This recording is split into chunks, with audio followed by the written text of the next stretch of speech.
जनवरी का दिया है यानी ओपनिंग दिया है। फाइनेंशियल पोजीशन का मतलब बैलेंस शीट। ठीक है, फाइनेंशियल पोजीशन का मतलब क्या हुआ, बैलेंस शीट। तो ये आपको जनवरी का दिया हुआ है क्वेश्चन नंबर 18 में। जनवरी यानी ओपनिंग हो गया ये, और ये बैलेंस शीट है। तो ओपनिंग बैलेंस शीट दे दिया है। एक्यूमुलेटेड फंड मतलब capital fund, trainers fee outstanding 1000, equipment subscription due cash at bank. ठीक है, छोटा सा बैलेंस शीट आपको दिया हुआ है, 3 आइटम है टोटल। उसके बाद दिसंबर तक का आपको रिसिप्ट एंड पेमेंट का डिटेल दिया हुआ है।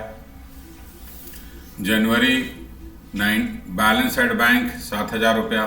सब्सक्रिप्शन फॉर प्रीवियस ईयर, ऐसे है थोड़ा ऊपर नीचे अमाउंट हम जैसे कर रहे हैं, आप उसको मार्क कर लीजिएगा। ठीक है, सब्सक्रिप्शन फॉर प्रीवियस ईयर है ये 2000। सब्सक्रिप्शन फॉर फॉलोइंग ईयर 2500 है ये। ठीक है, उसके बाद फ्री ट्रायल इंट्रांस फी ये 14400 रुपया है। ठीक है, ये जैसे 1 नंबर है, ये 2 नंबर, ये 3 नंबर। उसी तरह अमाउंट में ये 1 नंबर, ये 2 नंबर, ये 3 नंबर। और उसके बाद आपको advertisement in society year book है तो ये 4 नंबर। ठीक है, ये 4 नंबर। और सब्सक्रिप्शन फॉर करंट ईयर ये 5 नंबर, ये 5 नंबर। ठीक है, अमाउंट थोड़ा ऊपर नीचे है। सब्सक्रिप्शन फॉर करंट ईयर आपका दिया हुआ है 14000 रुपया।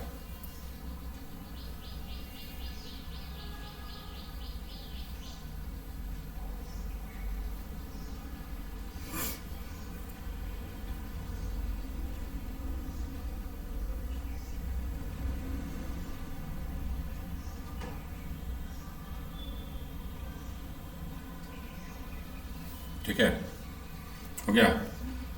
चलो नेक्स्ट है आपके पास पेमेंट साइड में क्या क्या है। तो प्रिंटिंग, स्टेशनरी एंड पोस्टेज, उसके बाद new equipment, hire of training ground, general expenses, field trial, उसके बाद जजेस फीस, ट्रेनर्स फीस, और ये आपका क्लोजिंग बैलेंस कैश का दिया हुआ है। ठीक है, नीचे आइए। एडजस्टमेंट क्या है, 1800 इज ओइंग का मतलब क्या, outstanding for subscription of current year यानी क्लोजिंग आउटस्टैंडिंग। करंट ईयर का आउटस्टैंडिंग को ही हम लोग क्लोजिंग आउटस्टैंडिंग बोलते हैं। Balance of subscription for previous year still outstanding. ठीक है, टू बी रिटर्न ऑफ, अगर बोलता है पिछले साल का अगर अभी भी आउटस्टैंडिंग है तो उसको आप राइट ऑफ कर दीजिए। Balance subscription for previous year still outstanding. तो इस बी पॉइंट का ऊपर देखो, ओपनिंग आउटस्टैंडिंग कितना दिया था, 3500, और रिसिप्ट में कितना दिखा रहा है प्रीवियस ईयर का, 2000 रुपया ही दिखा रहा है ना। तो 3500 में 2000 मिला, इसका मतलब 1500 नहीं मिला, तो 1500 आपको बैड डेट मान लेना है।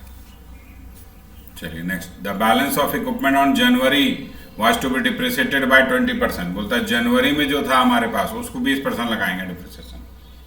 ठीक है, और there is an amount of 1200 owing for printing के लिए, ये आउटस्टैंडिंग, ओइंग का मतलब आउटस्टैंडिंग। ठीक है, prepare income and expenditure account and balance sheet as that date, all calculation should be shown in detail. चलिए, हम लोग को इनकम एंड एक्सपेंडिचर अकाउंट बनाना है। तो सिंपल क्वेश्चन है, ज़्यादा झमेला नहीं, ज़्यादा कुछ आइटम भी नहीं दिया हुआ है। फॉर्मेट बना लीजिए पहले इनकम एंड एक्सपेंडिचर का।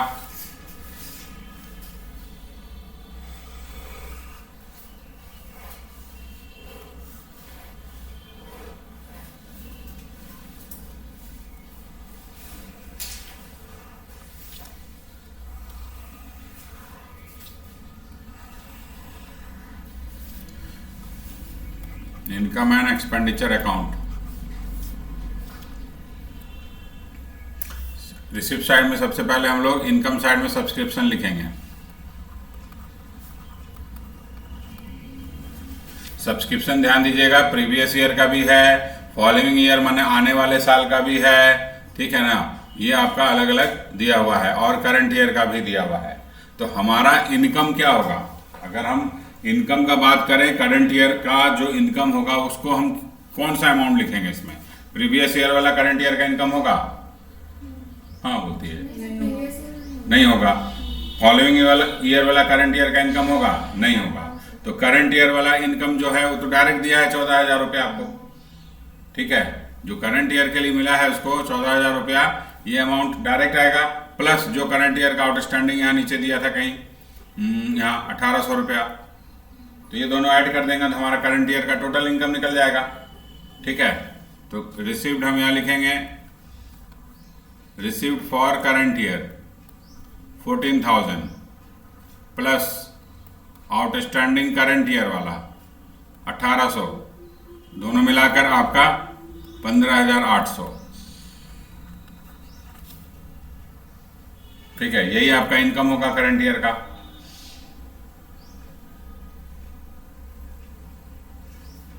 अगर इसमें ओपनिंग एडवांस दिया होता है, लेकिन क्वेश्चन में है नहीं, देखो बैलेंस शीट में एडवांस नहीं था, ओपनिंग आउटस्टैंडिंग दिया था, एडवांस नहीं था। अगर ओपनिंग एडवांस होता तो करंट ईयर का इनकम निकालते समय हमको ऐड करना पड़ता, ठीक है। चलो सब्सक्रिप्शन का बात हो गया, और क्या इसमें है सब्सक्रिप्शन, ये फ्री ट्रायल एंट्रेंस फी, ठीक है। फ्री ट्रायल एंट्रेंस फी कितने का है भाई? 14,400 नहीं, हाँ ये 5, हाँ फील्ड ट्रायल एंट्रेंस फी 14,400, ठीक है। और इधर देखो फील्ड ट्रायल में खर्चा दिया हुआ आपको 1,500 रुपया, एंट्रेंस फी है आपका 14,400 फील्ड ट्रायल से रिलेटेड, और उसका खर्चा दिया है आपको 1,500 रुपया।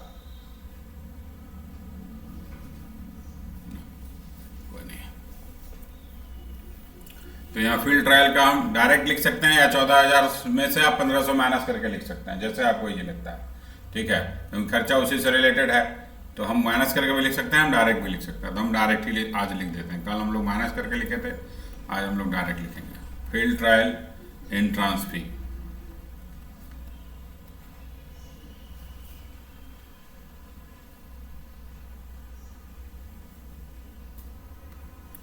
$14,400। फिर है एडवर्टीजमेंट एंड ईयर बुक होगा, ये बैंक नहीं है, ठीक है ना, ईयर बुक होगा। तो ये भी हमारा एडवर्टीजमेंट इन ईयर बुक से कलेक्शन हुआ है आपका 5,500। और फिर सब्सक्रिप्शन फॉर करंट ईयर 14,000, ये तो आएगा नहीं, तो हम लोग ऊपर कर लिए एडजस्टमेंट। चलो हो गया, और कुछ नहीं है रिसिप्ट साइड में। ये तो सब्सक्रिप्शन था, ये भी सब्सक्रिप्शन था, ये लिख दिए, ये लिख दिए। अब पेमेंट साइड में आते हैं। प्रिंटिंग 8,000, यहाँ नीचे प्रिंटिंग का आउटस्टैंडिंग दिया था 1,200 रुपया, तो ऐड करके लिखेंगे। और ओपनिंग में था क्या आउटस्टैंडिंग? नहीं, अरे ट्रेनर्स फी आउटस्टैंडिंग भी था ओपनिंग में, देखो। अच्छा ये ट्रेनर फी है ना, तो ये तो लायबिलिटी होगा ना, सॉरी, जब हम लोग करेंगे तब। प्रिंटिंग 8,000 प्लस आउटस्टैंडिंग क्लोजिंग वाला, प्लस क्लोजिंग आउटस्टैंडिंग, ठीक है। तो क्लोजिंग आउटस्टैंडिंग कितना दिया था? 1,200, तो 9,200। उसके बाद स्टेशनरी का स्टॉक वगैरह है क्या बैलेंस शीट में? पुराना बैलेंस शीट में देखिए तो नहीं है, और क्लोजिंग में भी कुछ नहीं दिया है। तो ये स्टेशनरी जो खरीदा है ये डायरेक्ट कंज्यूम में आ जाएगा, 2,300 रुपया पूरा आ जाएगा। न्यू इक्विपमेंट एसेट होता है। फिर hire of training ground, hire of training ground हमारा खर्चा में आ जाएगा। हायर ऑफ ट्रेनिंग ग्राउंड 5,000 रुपया। जनरल एक्सपेंसेस 4,000, ये भी एज इट इज आ जाएगा। फील्ड ट्रायल्स ये भी आ जाएगा हमारा 1,500। जजेस फी सॉरी 5,000 हम कर दिए इसको, 1,500 है।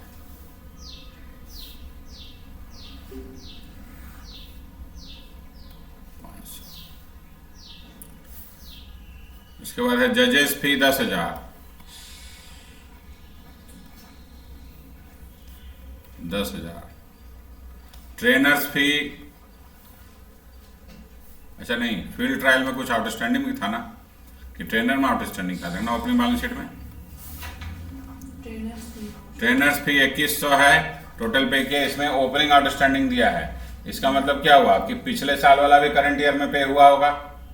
ओपनिंग अगर दिया है आउटस्टैंडिंग तो हमेशा ये एजम्पशन चलेगा कि ओपनिंग वाला करंट ईयर में पे हो गया। तो 2100 में हम पिछले साल का 1800 पे किए, 1000 पे किए हैं, तो करंट ईयर का केवल 1100 आएगा। ठीक है, तो माइनस करेंगे इसमें से ओपनिंग आउटस्टैंडिंग 1000, तो 1100 आएगा इसमें। इसका कर लिए ट्रीटमेंट हम लोग। ट्रेनर्स फी भी हो गया, बैलेंस ऑफ सब्सक्रिप्शन, बैड डेप्ट। सब्सक्रिप्शन जो बैड डेप्ट हुआ यहाँ लिखेंगे, ठीक है। सब्सक्रिप्शन डेबिट साइड में कितना 3500 था टोटल आउटस्टैंडिंग पिछले साल में सब्सक्रिप्शन का, है ना, प्रीवियस ईयर का, और मिला कितना करंट प्रीवियस ईयर का 2000 ही। क्वेश्चन में लिखा है जो नहीं मिला है प्रीवियस ईयर का उसको आप बैड डेप्ट मान लीजिए। ठीक है, तो प्रीवियस ईयर स्टिल आउटस्टैंडिंग कितना हो जाएगा, 3500 में से 2000 मिल गया आपको, तो 1500 आपको बैड डेप्ट मानना पड़ेगा। तो ये 1500 सब्सक्रिप्शन डेबिट साइड में आएगा।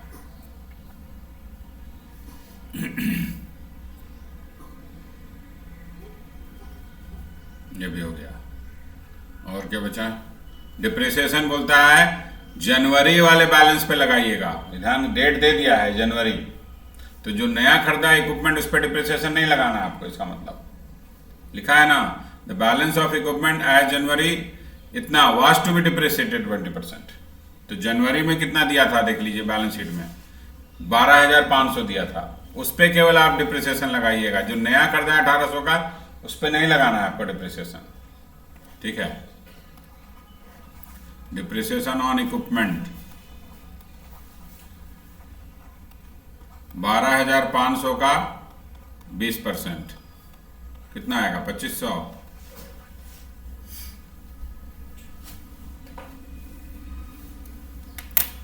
हाँ 2500। चलो अब देखो, बैलेंस सारा आइटम तो कर लिया हम लोग, एडजस्टमेंट सारा।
हो गया, आंसर आया।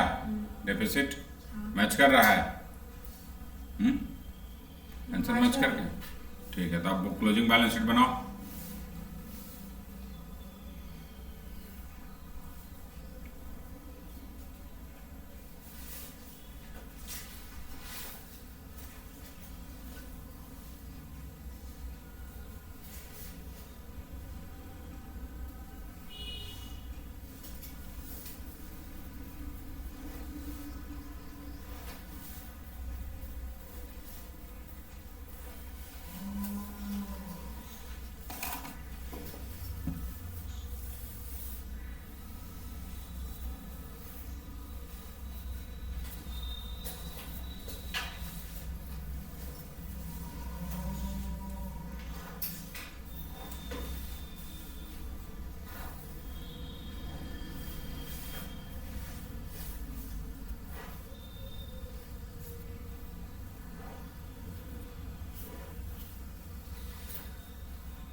निकल गया डेफिसिट 1400। चलिए आ गया ना। चलो अब हम लोग जो है क्लोजिंग बैलेंस शीट बनाइए। कैपिटल फंड आपको पहले से दिया हुआ है ओपनिंग बैलेंस शीट में, उसमें डेफिसिट माइनस कीजिए। ठीक है, और जो जो लायबिलिटी में आपको लग रहा है लिखना है सारा लिखिए। जो जो एसेट्स में जाएगा वो एसेट्स में लिखिए। जो पुराना एसेट है, पहले से जो एसेट है वो भी जाएगा बैलेंस शीट में।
लिखे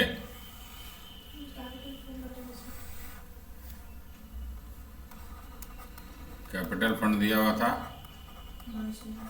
22,000, उसमें से डेफिसिट माइनस कर दीजिए 1400, तो यह आ जाएगा 20,600। उसके बाद और क्या आएगा? जो जो आउटस्टैंडिंग एक्सपेंसेज है, जो अनपेड एक्सपेंसेज है, देखिए वो सारा आपका लायबिलिटी में आएगा। तो जैसे यहाँ दिया है ओइंग फॉर प्रिंटिंग स्टेशनरी आएगा ये आउटस्टैंडिंग प्रिंटिंग एक्सपेंसेस 1200 रुपया। और क्या आउटस्टैंडिंग है? एडवांस सब्सक्रिप्शन आएगा। फॉलोइंग ईयर वाला सब्सक्रिप्शन देखिए, फॉलोइंग ईयर वाला कितना था? फॉलोइंग ईयर वाला सब्सक्रिप्शन कितना था? 2500 है ना, तो 2500 लिखेंगे।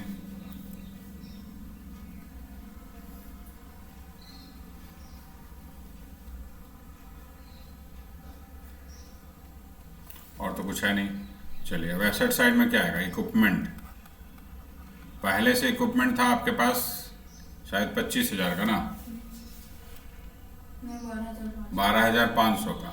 12,500 वो लिखेंगे, और प्लस नया जो खरीदा, नया परचेज जो किया 1,800 का है, ये ऐड कर दीजिए। और इसमें से फिर जो डिप्रिसिएशन, हम चूंकि पुराने वाले पे ही बोला था लगाने 2500 रुपया, वो तो ये आपका 11,800 आ गया।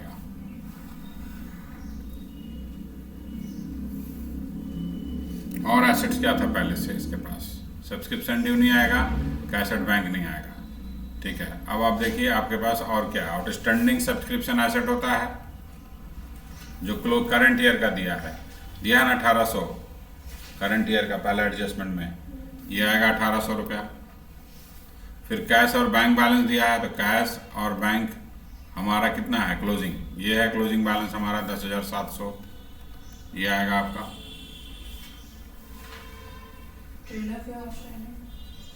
ट्रेनर फी आउटस्टैंडिंग तो पिछले साल का था, करंट ईयर में कहाँ है? हम करंट ईयर का ना बैलेंस शीट बना रहे हैं, तो करंट ईयर वाला ना आएगा इसमें, पिछले साल वाला क्यों लिखेंगे? करंट ईयर में तो कहीं नहीं लिखा है ट्रेनर फी आउटस्टैंडिंग, केवल प्रिंटिंग एक्सपेंसेस लिखा था, वो लिख दिए हम लोग।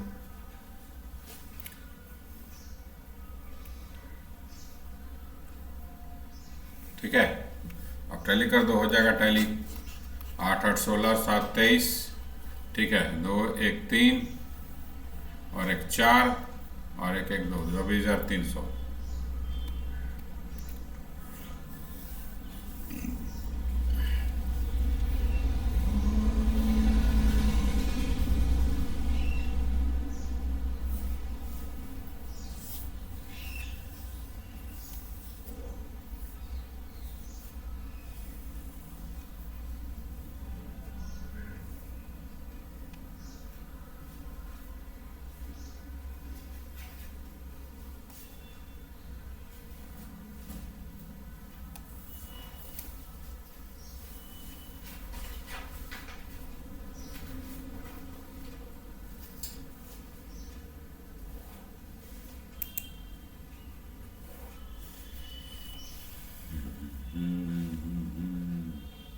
हो गया। अब 19 नंबर क्वेश्चन देखिए।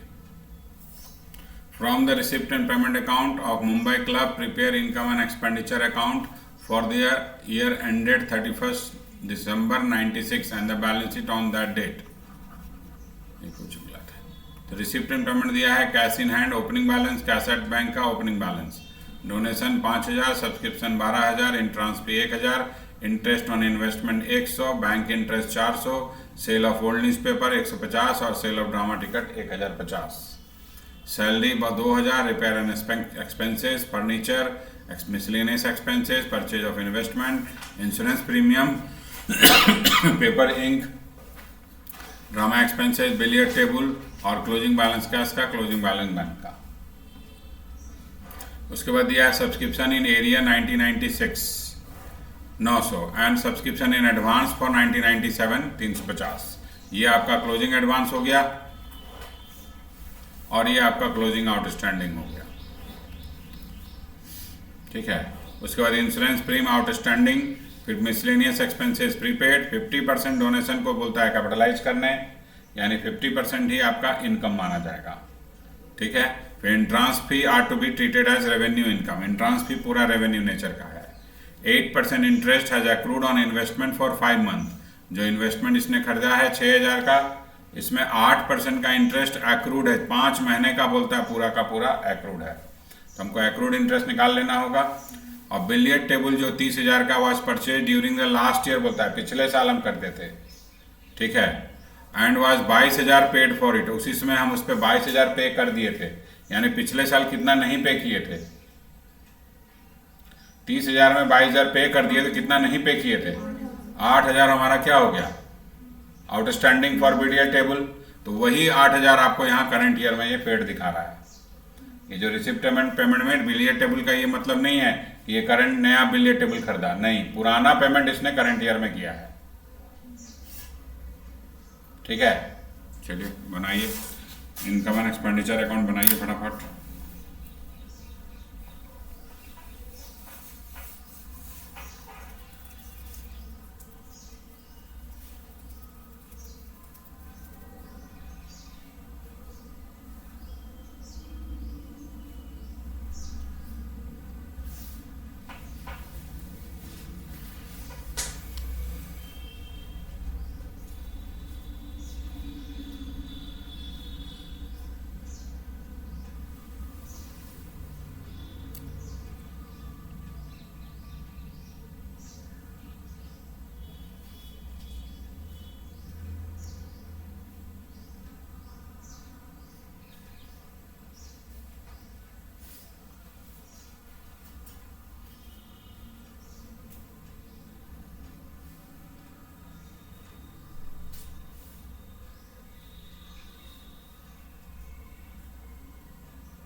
बारह 12,000 सब्सक्रिप्शन है, ठीक है ना।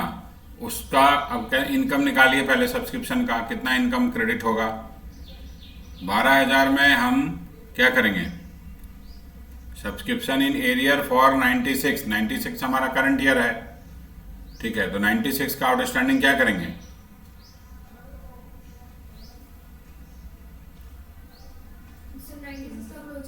हाँ ऐड करेंगे, और फिर जो एडवांस दिया 97 का वो क्या करेंगे, माइनस करो। चलो इनकम निकालो जल्दी से। 12,000 में 900 ऐड करो और 350 माइनस करो, इनकम आ जाएगा तुम्हारा सब्सक्रिप्शन का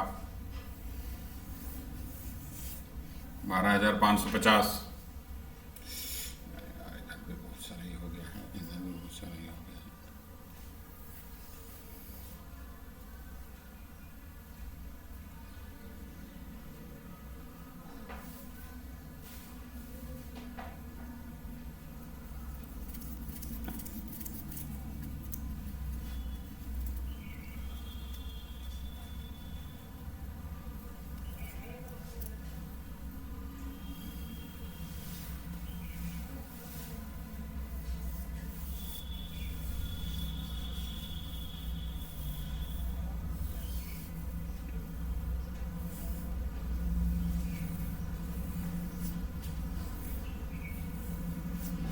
और डोनेशन का 2,500 रुपये लिखेंगे इनकम में, लिखे ना, क्योंकि 50% बोल रहा है कैपिटलाइज करना है, तो 85% जाएगा ना इनकम में डोनेशन का। फिर इंट्रांस फी पूरा लिख दिए 1,000 इनकम में। उसके बाद बैंक इंटरेस्ट ऑन इन्वेस्टमेंट लिखा है, तो आपको नीचे भी पॉइंट दिया था इंटरेस्ट ऑन इन्वेस्टमेंट का 6 नंबर पॉइंट, कि 8% के रेट से 5 महीने का इंटरेस्ट एक्रूड है, दिया था ना। तो 6,000 रुपये इन्वेस्टमेंट का वैल्यू है। पेमेंट साइड में देखिए परचेज ऑफ इन्वेस्टमेंट कितना दिया है, 6,000 का आप निकालिए, 8% के रेट से 5 महीने का इंटरेस्ट कितना आता है,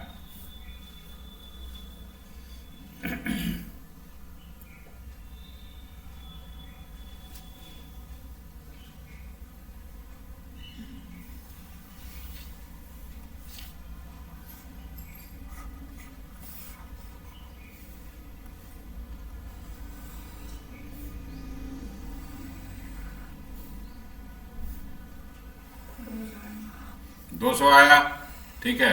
और आपका जो रिसिप्ट हुआ इंटरेस्ट ऑन इन्वेस्टमेंट कितना हुआ, 100। तो 200 + 100 हम लिखेंगे 300 रुपये interest on investment.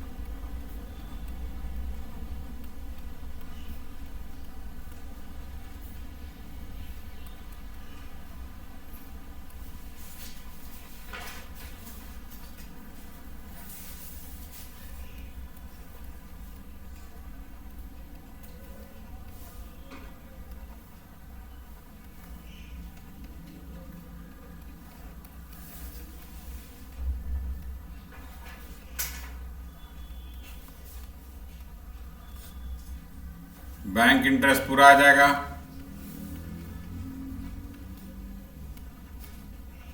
Cell of old newspaper आ जाएगा,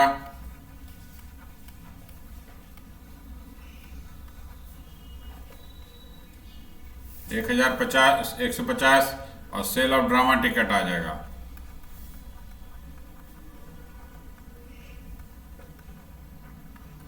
1,050। हो गया। इनकम साइड में सारा चीज लिख दिए, कुछ छूटा नहीं हमारा। अब इधर आइए एक्सपेंडिचर में, सबसे पहले सैलरी का आउटस्टैंडिंग वगैरह कुछ दिया है क्या, नहीं दिया, पूरा एज इट इज लिख देंगे, जो अमाउंट पेमेंट में है वही आप लिख दीजिए।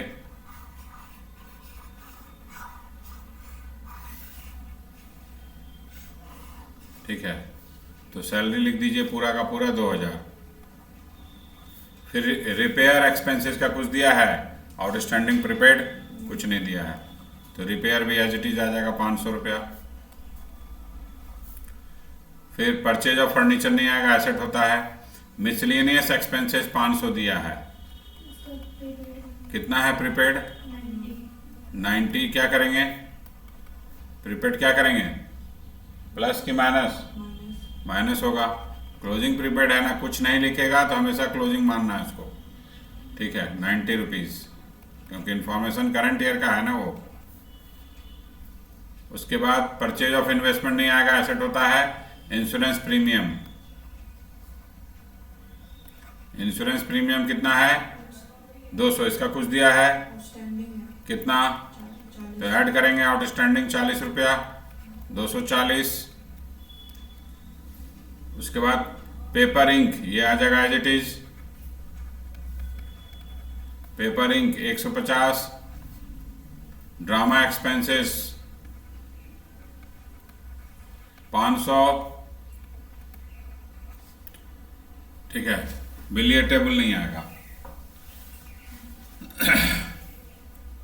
आप देखिए सब्सक्रिप्शन का कर दिए, इंश्योरेंस कर दिए, मिसलेनियस एक्सपेंसेस हो गया, डोनेशन हो गया, एंट्रांस पे हो गया, ये भी हो गया, ठीक है। डिप्रिसिएशन बोला नहीं इसको, क्या डिप्रिसिएशन का कोई बात कहीं नहीं किया है, ठीक है।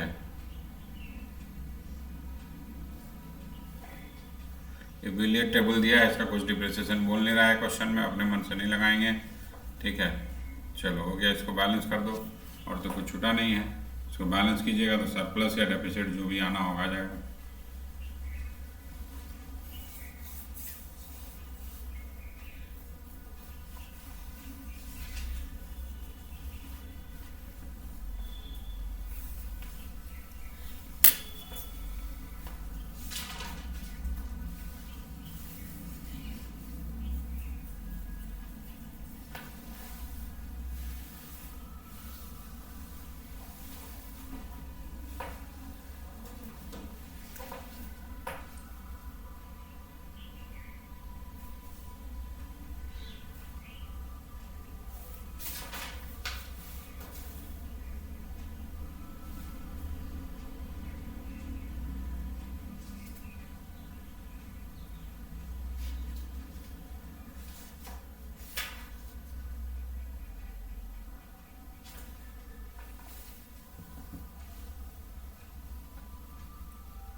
अब आप ओपनिंग बैलेंस शीट बनाइए। आ गया कितना है आंसर सरप्लस 14150।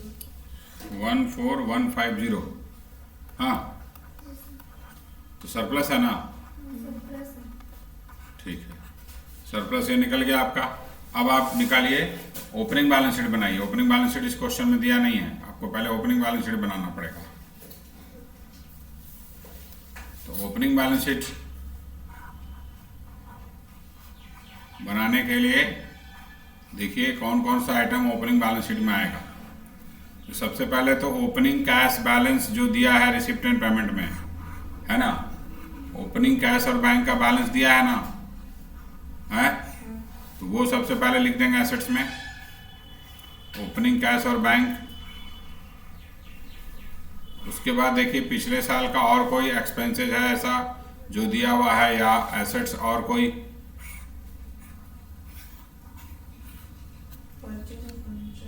ये तो करंट ईयर का है ना, receipt and payment current year का है ना, तो करंट ईयर वाला पिछले साल का में थोड़ी जाएगा, हमको प्रीवियस ईयर का ना बनाना है। करंट ईयर वाला थोड़ी डाल देंगे। Current year receipt and payment से वही आइटम जाएगा जो पिछले साल से रिलेटेड होगा।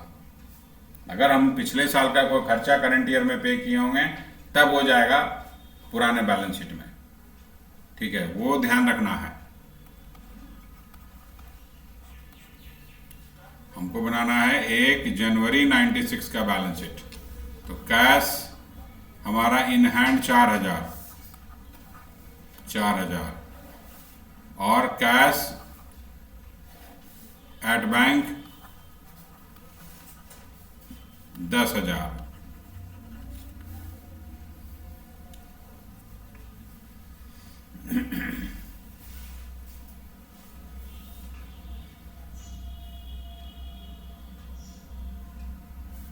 Cash at bank 10,000। उसके बाद देखिए लास्ट आइटम पढ़िए 7 नंबर 7 नंबर पढ़िए, क्या बोलता है 7 नंबर में? 30,000 खरीदा था 30,000 कब खरीदा था? लास्ट ईयर में बिलियर टेबल खरीदा था। तो पिछले साल में वो एसेट खरीदा था ना, तो वो आएगा ना पुराना बैलेंस शीट में, तो बिलियर टेबल आएगा 30,000।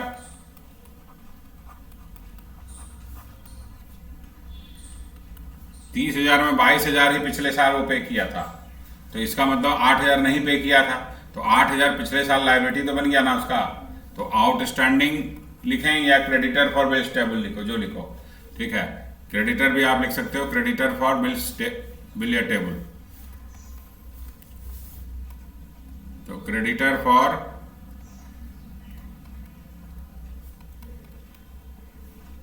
बिलियर टेबल ये आपका 8,000।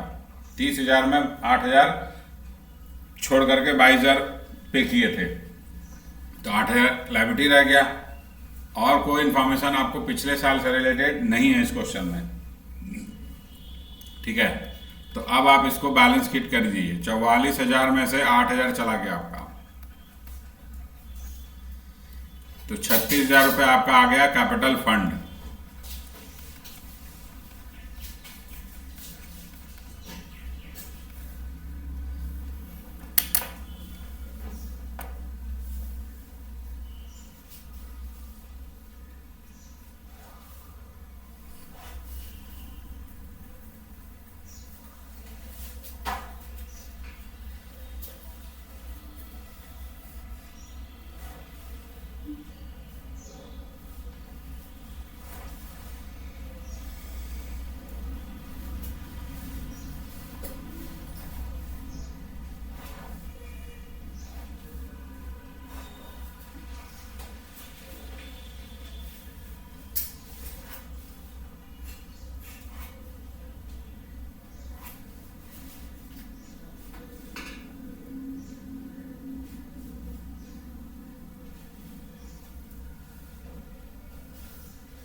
तो अब बनाइए क्लोजिंग बैलेंस शीट।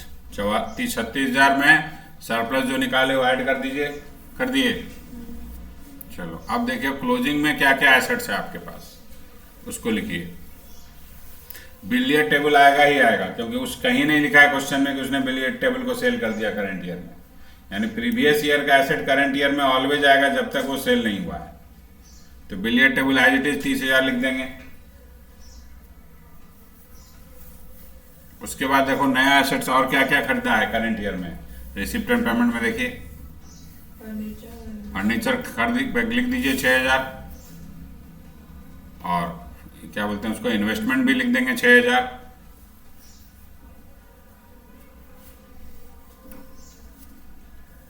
इन्वेस्टमेंट का एक्रूड इंटरेस्ट भी हम लोग लिखे थे इनकम एंड एक्सपेंडिचर अकाउंट में। कितना लिखे थे एक्रूड इंटरेस्ट इन्वेस्टमेंट का? 300। एक्रूड कितना था?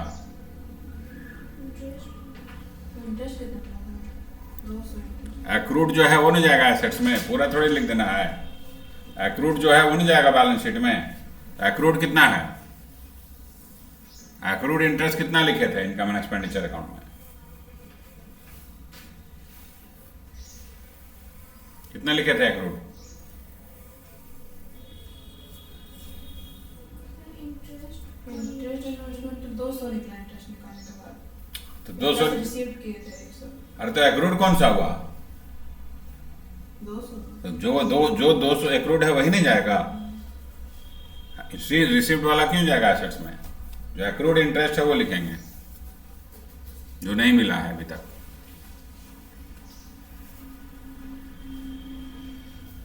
और क्या जाएगा? क्लोजिंग कैश और बैंक लिख दीजिए एसेट्स में, वो दिया हुआ है रिसिप्ट एंड पेमेंट में आपको। कैश का क्लोजिंग है 2650 और बैंक का क्लोजिंग है 3200।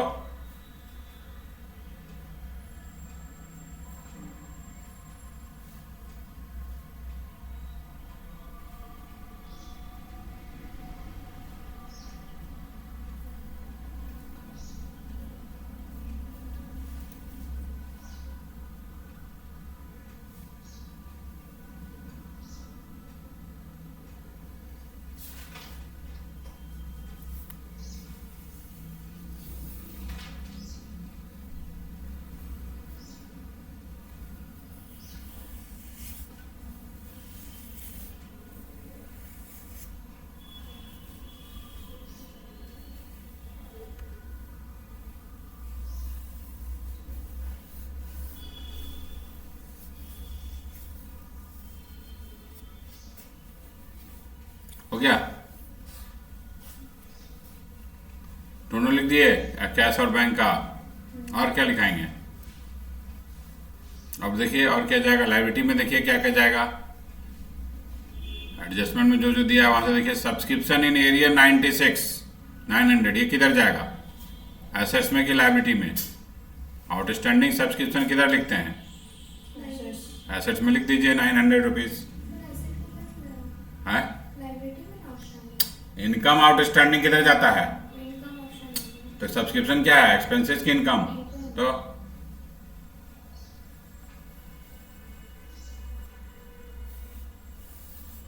फिर सब्सक्रिप्शन एडवांस दिया 97 का, किधर लिखेंगे? लिख दो इसको, एडवांस सब्सक्रिप्शन 350।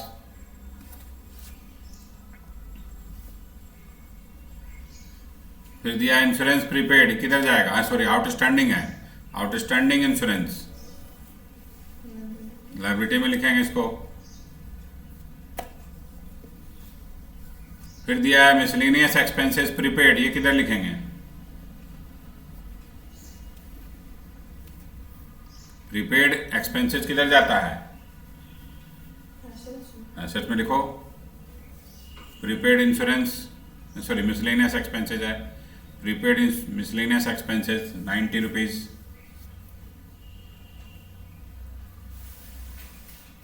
ये बोलता है डोनेशन 50% कैपिटलाइज किए, 5000 था टोटल, 2500 इनकम में लिख दिए, तो 2500 जो बचा वो कैपिटल फंड में ऐड कर दीजिए 2500 रुपया कैपिटल फंड में ऐड करके लिखिए इसको फाइनल अमाउंट बैलेंस शीट में।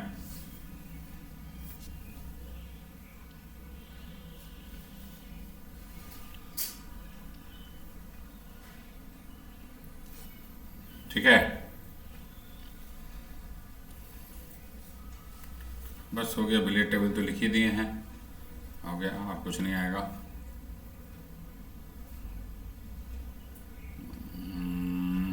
और कुछ नहीं है। अब आप टैली करके देखिए, बैलेंस शीट टैली कर देगा।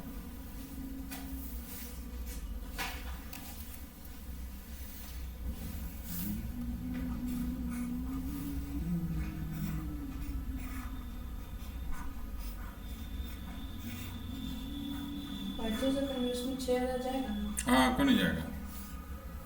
सब जाएगा, जो एसेट है सब लिखना है आपको।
हो गया टैली?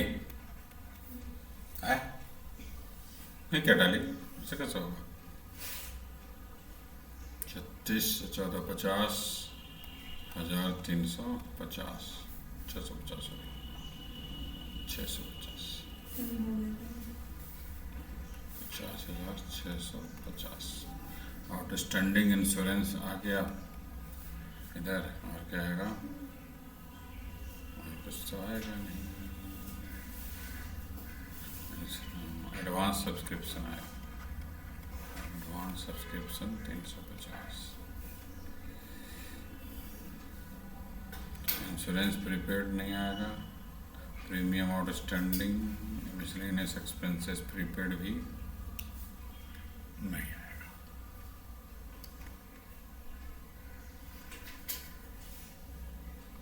कितना है टोटल बैलेंस शीट का? 53,040।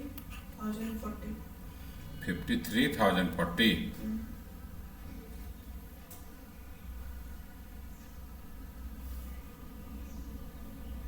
अच्छा 50 तो यहाँ 52 होगा नहीं, 52,650 होगा। सॉरी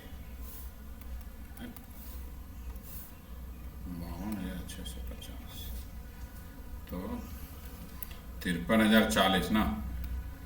53,040 30 और 6 36 और 6 42 42 7 49 49 2 51 51 51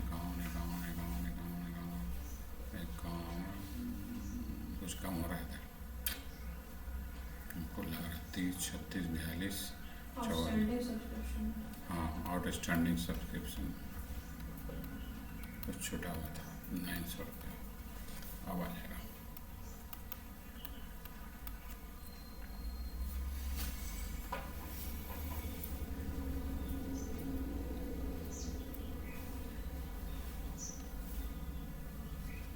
ठीक है चलो हो गया ये तो बन गया क्वेश्चन। चलो अब हम लोग समझेंगे। लिखी थी? चलो preparation of receipt and payment account from income and expenditure account.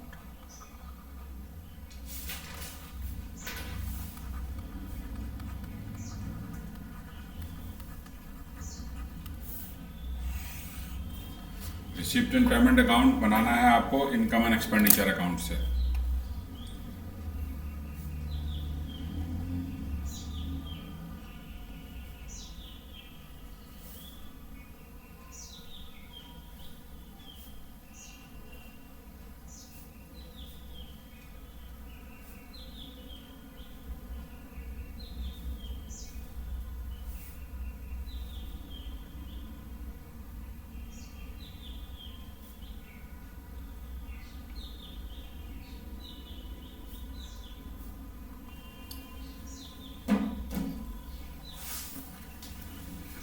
Okay कैसे समझना है? सिंपल एकदम। रिसिप्ट एंड पेमेंट में हमको बनाना है तो रिसिप्ट एंड पेमेंट में क्या लिखेंगे?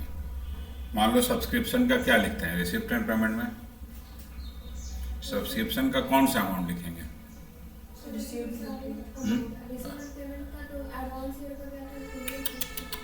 इन टोटल में बात करो कि हम सब्सक्रिप्शन का कौन सा अमाउंट लिखेंगे receipt and payment during the receipt, जो ड्यूरिंग द ईयर में रिसीव किए हैं। तो हमको अगर क्वेश्चन में लिखा है कि हमारा इनकम इतना है, ठीक है, हमारा आउटस्टैंडिंग इतना है, हमारा एडवांस इतना है, तो क्या निकालना होगा रिसिप्ट एंड पेमेंट में लिखने के लिए? Receipt of the subscription.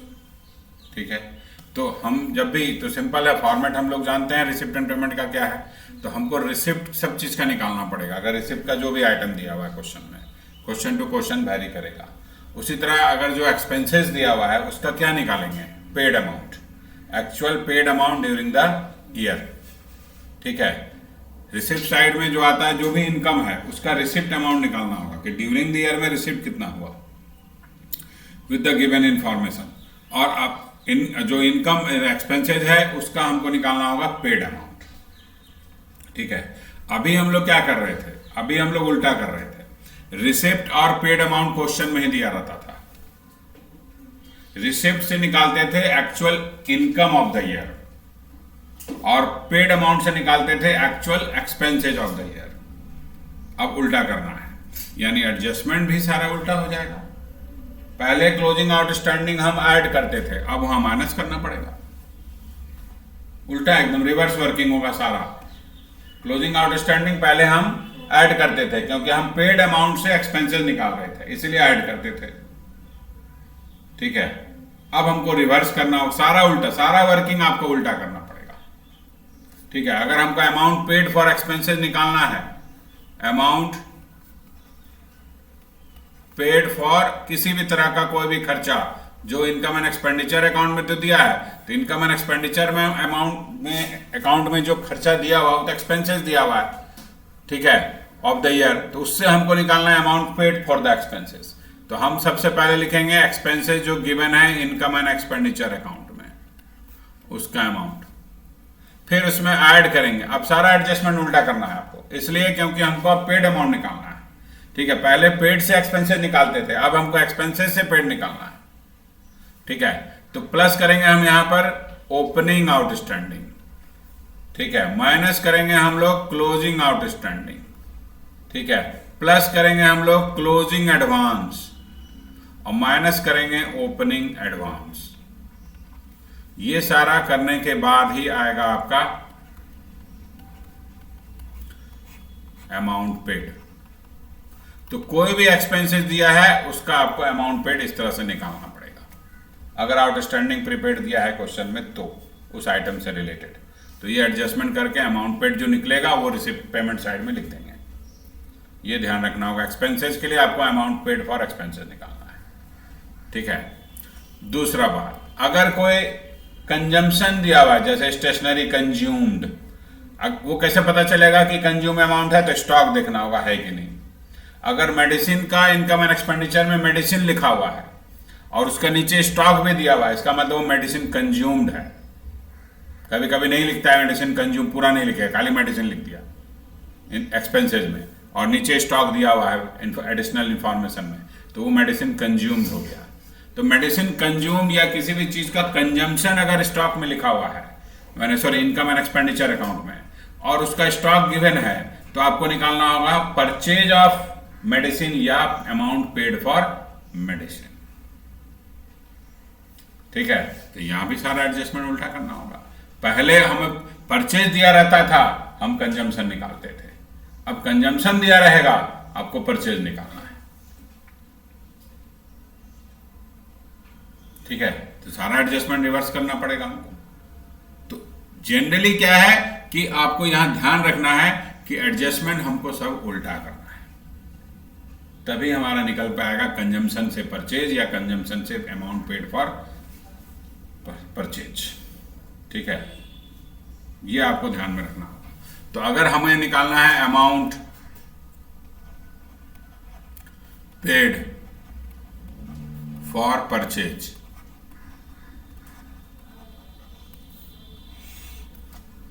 ठीक है, कंजम्पशन दिया हुआ आपको, अमाउंट कंज्यूम्ड क्वेश्चन में दिया रहेगा, क्योंकि इनकम एंड एक्सपेंडिचर में हम कंज्यूम ही लिखते हैं। ठीक है, इनकम एंड एक्सपेंडिचर अकाउंट में ये दिया रहेगा आपको, इसका अमाउंट हम पहले लिख देंगे। अब हम लोग क्या करते थे कि क्लोजिंग स्टॉक माइनस करते थे, अब यहाँ उल्टा होगा, क्लोजिंग स्टॉक ऐड होगा, ओपनिंग स्टॉक प्लस होता था, अब यहाँ पर हम क्या करेंगे, ओपनिंग स्टॉक माइनस करेंगे। उल्टा करना है आपको सारा चीज। ठीक है, प्लस करेंगे क्लोजिंग स्टॉक, माइनस करेंगे ओपनिंग स्टॉक, प्लस करेंगे क्लोजिंग एडवांस, अगर इस आइटम से रिलेटेड एडवांस भी क्वेश्चन में है तो, और माइनस करेंगे ओपनिंग एडवांस। अगर क्रेडिटर भी दिया हुआ है, ठीक है ना, तो उल्टा करेंगे। ठीक है, प्लस करेंगे ओपनिंग क्रेडिटर। पहले ओपनिंग क्रेडिटर माइनस करते थे हम लोग, अब यहां प्लस करना पड़ेगा, माइनस करेंगे हम लोग क्लोजिंग क्रेडिटर। तो ये सारा प्लस माइनस करेंगे, तब जाके आएगा अमाउंट पेड फॉर परचेज। सारा एडजस्टमेंट उल्टा करना, यही मेन चीज है इसमें। आपको ये समझना है कि जो रिसिप्ट हमको लिखना है उसमें रिसिप्ट का अमाउंट लिखना है, और जो पेमेंट में लिखना है वो पेड अमाउंट लिखना है ड्यूरिंग द ईयर में। तो इसीलिए एडजस्टमेंट भी जहां जहां है वो सारा रिवर्स हो जाएगा, क्योंकि एक्सपेंसेस से अमाउंट पेड निकालना है आपको, कंजम्पशन से अमाउंट पेड निकालना है। उसी तरह इनकम में भी वहां तो इनकम दिया हुआ, वो तो रिसिप्ट नहीं मानेंगे ना उसको। हाँ, जिसका कोई एडजस्टमेंट नहीं है उसी को हम रिसिप्ट मान लेंगे, लेकिन जहां एडिशनल इंफॉर्मेशन दिया हुआ है जिस आइटम से रिलेटेड, वहां तो आपको एडजस्ट करना होगा फिगर को, वैल्यू को, तब जाके उसका एक्चुअल रिसिप्ट अमाउंट निकल के आएगा। ठीक है, तो ये आपको जो है ध्यान में रखना है, रिसिप्ट एंड पेमेंट जब बनाना होगा आपको एडजस्टमेंट एकदम सारा रिवर्स, कोई भी चीज।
हो गया, समझ में आया बात?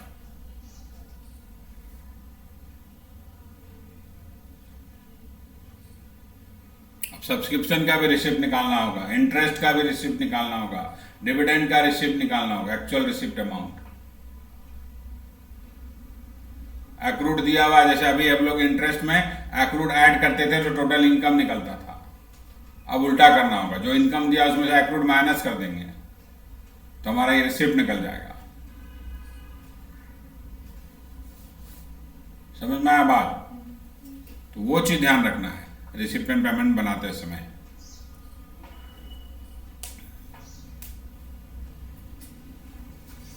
सब्सक्रिप्शन का तो अकाउंट बना के निकाल लीजिए या प्लस माइनस करके निकाल लीजिए आप, ठीक है। तो आपको रिसिप्ट निकालना है, उसमें भी उल्टा करेंगे।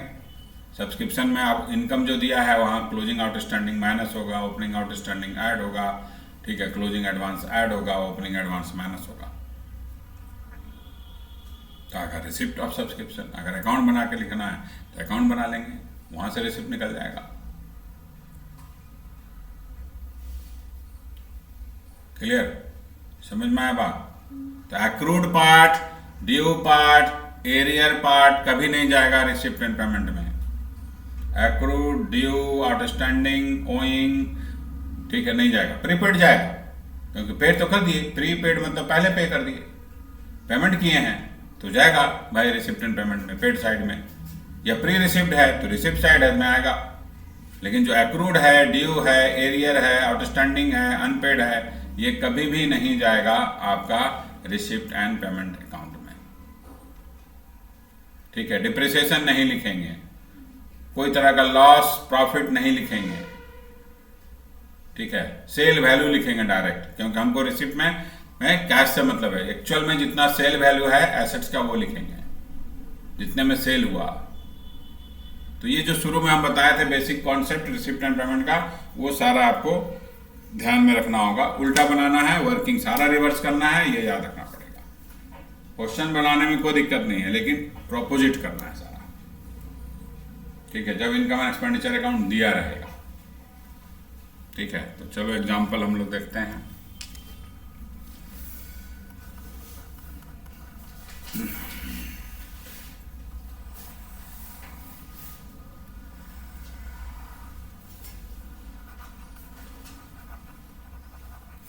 prepare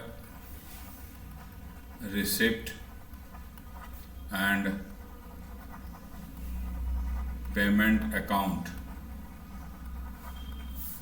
from the given income and expenditure account of the year ended 31 मार्च 2023। 31 मार्च 2023 का जो ईयर एंड हो रहा है उसका इनकम एंड एक्सपेंडिचर से आपको बनाना है रिसिप्ट एंड पेमेंट अकाउंट। ठीक है, यहाँ दिया हुआ है सब्सक्रिप्शन 2,20,000। एंट्रांस फीस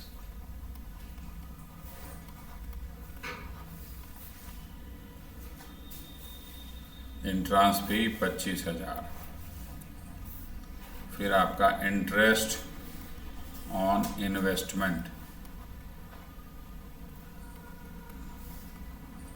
ये आपका इनकम साइड है, ये आपका एक्सपेंडिचर हो गया। Interest on investment 6,000। ठीक है, फिर सेल ऑफ ओल्ड न्यूज़पेपर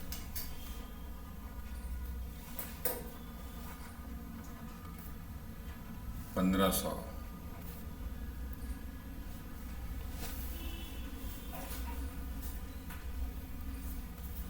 ठीक है, फिर डोनेशन 10,000।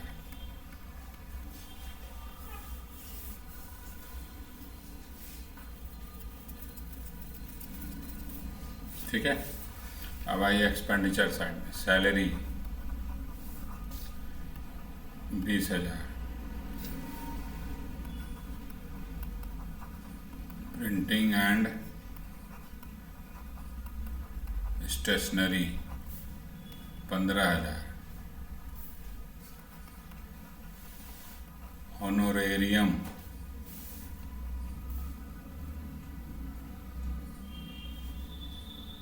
20,000। यहाँ ब्रैकेट में लिखा हुआ है इंक्लूडिंग अनपेड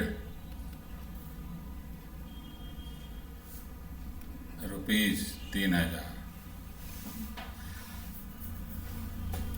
फिर डिप्रिसिएशन ऑन इक्विपमेंट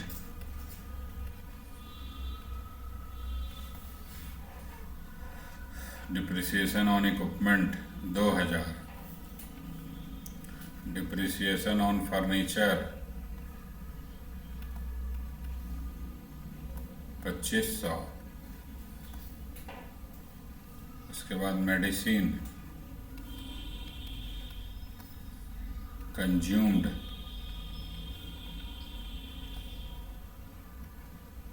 17,000।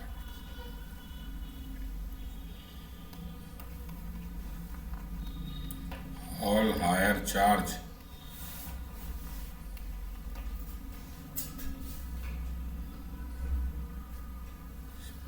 52,000।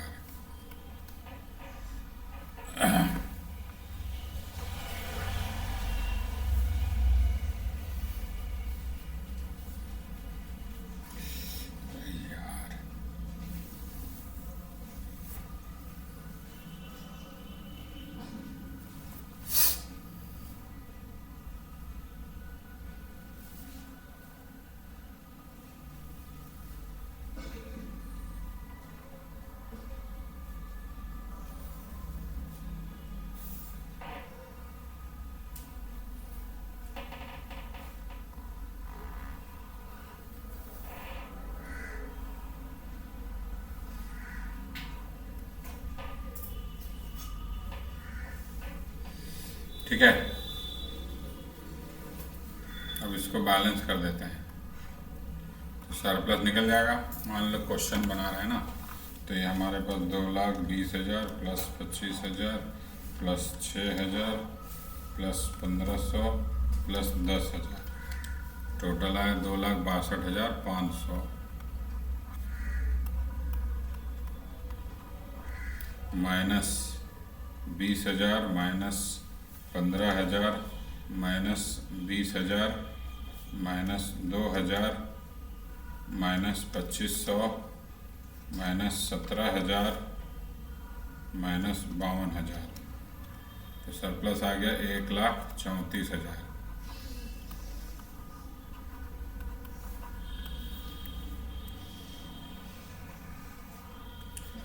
ठीक है, अब यहाँ एडिशनल इंफॉर्मेशन दिया है आपको, एडिशनल इंफॉर्मेशन।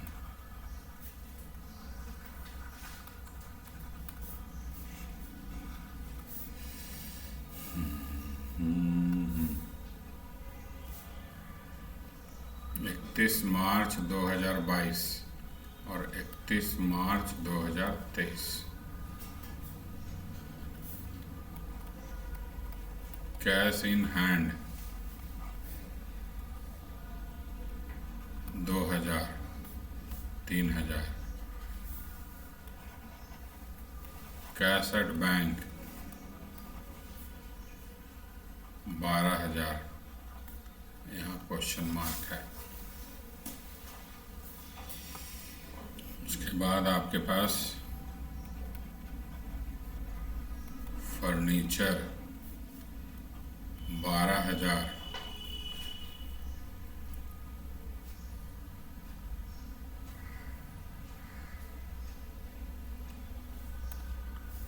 ठीक है, और ये 18,000। उसके बाद इक्विपमेंट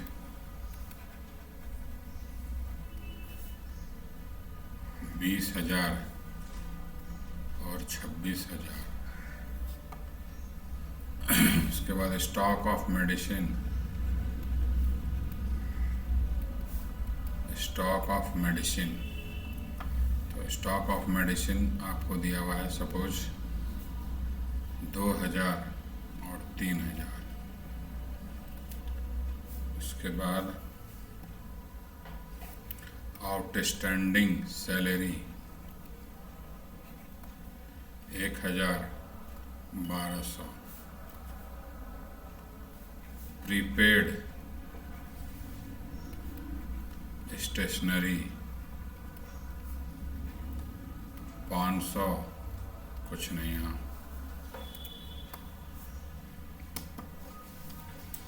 इन्वेस्टमेंट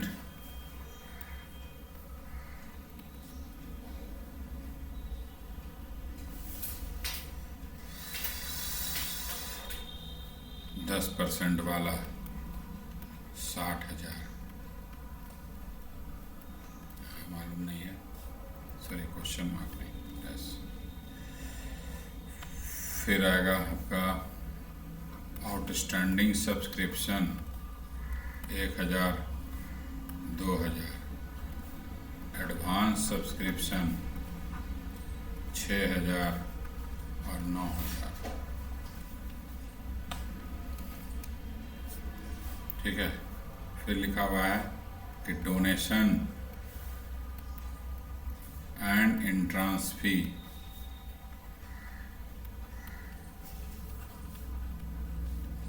50% कैपिटलाइज।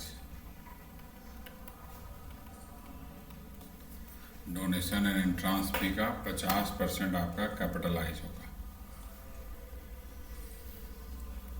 ये है पूरा क्वेश्चन आपके पास। इससे आपको बनाना है रिसिप्ट एंड पेमेंट अकाउंट।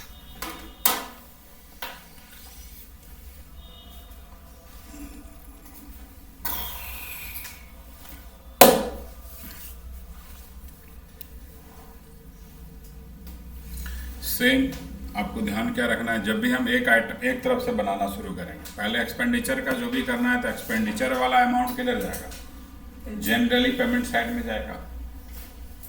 ठीक है ना, तो हम उसको पूरा कंप्लीट कर लेंगे, एक्सपेंडिचर वाला साइड पूरा, एक एक आइटम का जो भी एडजस्टमेंट दिया है उससे हम उसका पेड अमाउंट, ठीक है, निकालते जाएंगे और पेमेंट साइड में लिखते जाएंगे।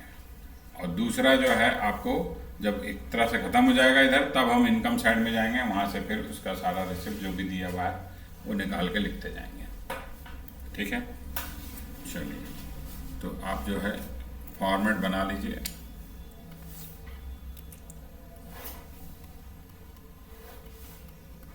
Receipt and payment account.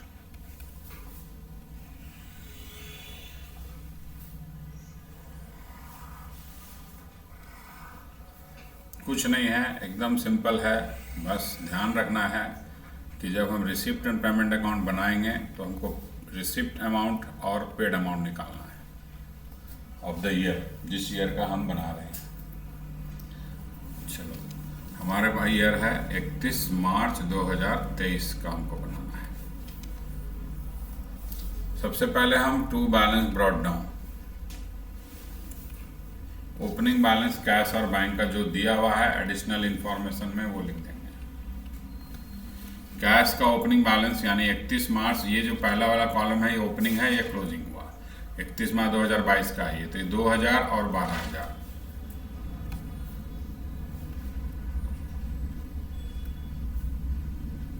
Total आपका ओपनिंग बैलेंस आ गया 14,000। ठीक है, चलो ये हो गया हमारा पहला काम। अब आइए हम लोग रिसिप्ट साइड से, इनकम साइड से शुरू करते हैं। ठीक है, इनकम साइड से तो सब्सक्रिप्शन का इनकम दे दिया है 2,20,000, और सब्सक्रिप्शन से रिलेटेड आपको आउटस्टैंडिंग और एडवांस दोनों दिया था। तो या तो आप लेजर बना लीजिए या प्लस माइनस से निकाल लीजिए, जैसे आपको इजी लगता है। ठीक है, तो ये आपका दिया है इनकम, हमको निकालना है रिसिप्ट। ठीक है, तो आप जो है हम लोग ओपनिंग आउटस्टैंडिंग 1,000, क्लोजिंग आउटस्टैंडिंग 2,000 है। चलो, सब्सक्रिप्शन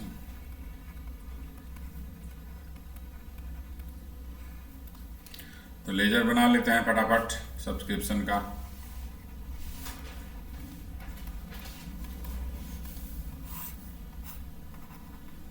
इनकम दे दिया है, income and expenditure account 2,20,000। Opening outstanding हम जैसे लिखते थे उसी तरह लिखना, आपको यहाँ चेंज नहीं करना। आउटस्टैंडिंग सब्सक्रिप्शन ओपनिंग में था आपके पास 1,000, क्लोजिंग 2,000 आ गया जी। ओपनिंग 1,000, क्लोजिंग आउटस्टैंडिंग इधर लिख देंगे, outstanding subscription 2,000। Advance subscription opening में 6,000 था, तो इधर लिख देंगे ओपनिंग और इधर लिख देंगे क्लोजिंग एडवांस सब्सक्रिप्शन 9,000। अब आप इसको बैलेंस कीजिएगा तो आपको रिसिप्ट पता चल जाएगा। 2,30,000 टोटल हो गया। 2,30,000 में से 8,000 चला गया, यानी 2,22,000 आपका निकल गया रिसिप्ट।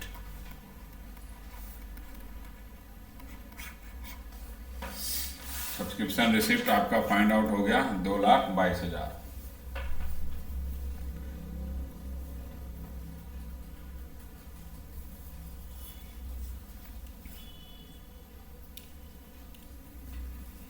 अगर आप प्लस माइनस से करते तो आपको 2,20,000 जो इनकम दिया था उसमें ऐड करना पड़ता। ठीक है, ओपनिंग आउटस्टैंडिंग ऐड करना पड़ता, क्लोजिंग एडवांस, ये क्लोजिंग एडवांस है हमारा, ये ओपनिंग आउटस्टैंडिंग है, ये दोनों ऐड होता और फिर माइनस होता, ये क्लोजिंग आउटस्टैंडिंग है और ये ओपनिंग एडवांस है, तो ये दोनों माइनस करना पड़ता, तो ये आपका 2,22,000 निकल जाता। ठीक है, तो अब आप हम लोग इसको लिख देते हैं। तो सब्सक्रिप्शन आ गया 2,22,000, रिसिप्ट एंड पेमेंट में लिख देंगे। अब आइए नेक्स्ट आइटम क्या दिया, एंट्रांस फी 25,000 है और यहाँ लिखा है कि 50% एंट्रांस फी कैपिटलाइज हो रहा है। तो हम इनकम साइड में तो 50% ही लिखे होंगे, इसका मतलब जो रिसिप्ट हुआ होगा उसका 50% ही है ये 25,000, क्योंकि इनकम में हम 50% लिखे हैं, लेकिन रिसिप्ट में तो हमको टोटल लिखना है 100%। तो 50% अगर 25,000 है तो और बाकी 50% कितना होगा, वो भी 25,000 होगा। कहाँ लिख दिया, ओहो इधर लिख दिया हम, सॉरी इधर लिखना था, इधर लिख देते हैं, कोई दिक्कत नहीं। सब्सक्रिप्शन 2,22,000। चलो, इसके बाद इंट्रांस फी, टोटल इंट्रांस फी 25,000 इनकम में दिखा रहा हो, लेकिन क्वेश्चन में लिखा है कि 50% कैपिटलाइज कर रहे हैं, तो 50% रेवेन्यू इनकम, जो रेवेन्यू होता है वही जाता है इनकम में। तो इनकम में जो दिखा रहा है 25,000 वो 50% है केवल। तो टोटल कितना रिसीव किए होंगे? 50,000 रिसीव किए होंगे। उसी तरह डोनेशन में भी सेम, उसमें भी बोल रहा है कि 50% कैपिटलाइज हो गया है, तो डोनेशन कितना दिया हुआ है? 10,000। तो 10,000 का यानी 20,000 आएगा डोनेशन रिसीव साइड में। ठीक है, चलो ये हो गया। उसके बाद दिया है इंटरेस्ट ऑन इन्वेस्टमेंट। अब देखिए यहाँ इन्वेस्टमेंट कितना दिया हुआ है एडिशनल इंफॉर्मेशन में? 60,000। उसका 10% बोलता है रेट, तो 60,000 का 10% कितना? 6,000। और इंटरेस्ट इनकम में कितना दिखा रहा है? यानी 6 का 6,000 पूरा रिसीव हो गया। ठीक है, 6,000 ही था और 6,000 ही दिखा रहा हो, तो इंटरेस्ट ऑन इन्वेस्टमेंट पूरा आ जाएगा 6,000। चलिए, उसके बाद नेक्स्ट सेल ऑफ न्यूज़पेपर। ये तो एज इट इज आएगा 1,500 रुपया, इसमें कुछ नहीं करना आपको। ये हमेशा टोटल रिसिप्ट जो होता है वही जाता है इनकम में। तो सेल ऑफ न्यूज़पेपर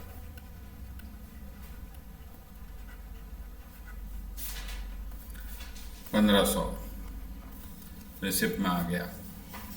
चलो और कुछ नहीं बचा, इंटरेस्ट भी हो गया, ये सब रिसिप्ट साइड से, इनकम साइड से सारा कर दिए। अब आइए एक्सपेंडिचर में। सैलरी का दिया है आउटस्टैंडिंग सैलरी, ओपनिंग में भी है क्लोजिंग में भी है। ठीक है, सैलरी का हम लोग करेंगे अब पेमेंट साइड में। देखिए 20,000 दिया है टोटल एक्सपेंडिचर, आउटस्टैंडिंग ओपनिंग में 1,000 है और क्लोजिंग में 1,200 है। तो पेमेंट में आते हैं हम लोग सैलरी 20,000। आपको यहाँ उल्टा करना, ओपनिंग आउटस्टैंडिंग ऐड कर दिएगा और क्लोजिंग आउटस्टैंडिंग माइनस करना है। इस तरह से करना आपको, तब पेड अमाउंट निकलेगा। तो ओपनिंग आउटस्टैंडिंग 1,000, क्लोजिंग 1,200, 1,000 और क्लोजिंग 1,200। ठीक है, यानी 19,800 हो गया ये पेड अमाउंट। चलो, उसके बाद printing and stationery. Printing and stationery में केवल ओपनिंग आउटस्टैंडिंग है, क्लोजिंग है ही नहीं। ठीक है, तो ओपनिंग आउटस्टैंडिंग है तो उसको हम लोग ऐड करके लिख देंगे। 15,000 दिया था printing stationery plus opening outstanding 500 रुपया, तो 15,500 रुपया आ गया। ठीक है, चलो ये भी हो गया। उसके बाद होनोरेरियम लिखा है 20,000। क्या लिखा है? Including unpaid 3,000। इस 20,000 में 3,000 अनपेड है, यहीं पर दिया आपको रिसिप्ट एंड पेमेंट में ही, सॉरी इनकम एंड एक्सपेंडिचर में ही लिख दिया। यहाँ एडिशनल इंफॉर्मेशन में इससे रिलेटेड कुछ नहीं है, लेकिन यहाँ तो लिखा है ना भाई, इस 20,000 में 3,000 अनपेड है, यानी पेड कितना किया होगा वो? 17,000। तो होनोरेरियम्स जो आएगा आपका 17,000 पेमेंट साइड में लिखिएगा, 17,000।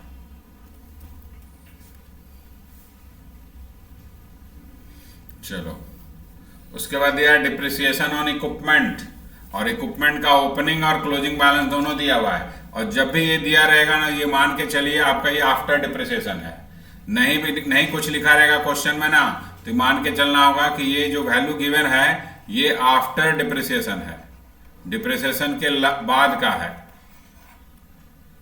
ठीक है, जब तक ये ना लिख दे कि ये बिफोर डिप्रिसिएशन है, तब तक हम ये मान के चलेंगे कि ये आफ्टर डिप्रिसिएशन है। तो ये क्लोजिंग वाला भी क्लोजिंग ईयर का मतलब ये डिप्रिसिएशन चार्ज करने के बाद का वैल्यू है ये। ठीक है, तो अब आपको देखना होगा कोई परचेज वगैरह तो नहीं हुआ है इक्विपमेंट और फर्नीचर में कोई नया। तो इसके लिए हम लोग क्या करेंगे, फर्नीचर का अकाउंट बनाएंगे, या प्लस माइनस जैसे आपको इजी लगता है भाई। ठीक है, ये आपके ऊपर है। चलो हम लोग अकाउंट बनाएंगे। पहले फर्नीचर का अकाउंट बनाते हैं, फिर स्पोर्ट्स एंड इक्विपमेंट का बनाएंगे। ओपनिंग बैलेंस इधर लिखेंगे डेबिट साइड में, क्योंकि एसेट्स है हमारा ये। तो ओपनिंग बैलेंस कितना दिया हुआ है फर्नीचर का? 12,000। क्लोजिंग दिया 18,000 और डिप्रिसिएशन इसका 2,500 है, 12,000। क्लोजिंग दे दिया है आपका 18,000 और डिप्रिसिएशन बोला है 2,500। अब आप बैलेंस करेंगे तो 18 और 2 20,500, यानी 8,500 का नया फर्नीचर हमने खरीदा है। ये नया परचेज निकला हमारा, परचेज ऑफ फर्नीचर 8,500 का, ये बैलेंसिंग फिगर निकल के आया है।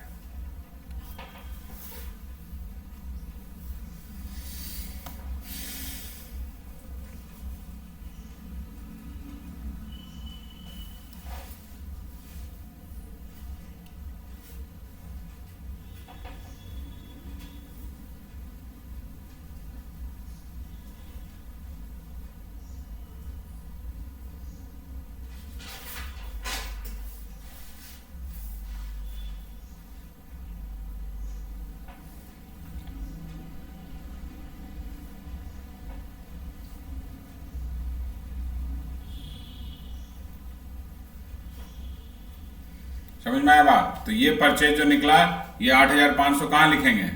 पेमेंट साइड में, परचेज ऑफ फर्नीचर।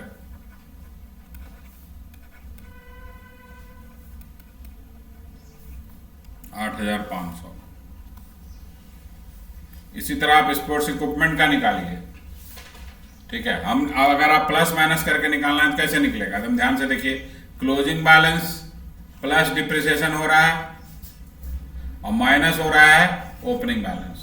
तो हम इस तरह से भी निकाल सकते हैं स्पोर्ट्स इक्विपमेंट, जैसे आपको इजी लगता है।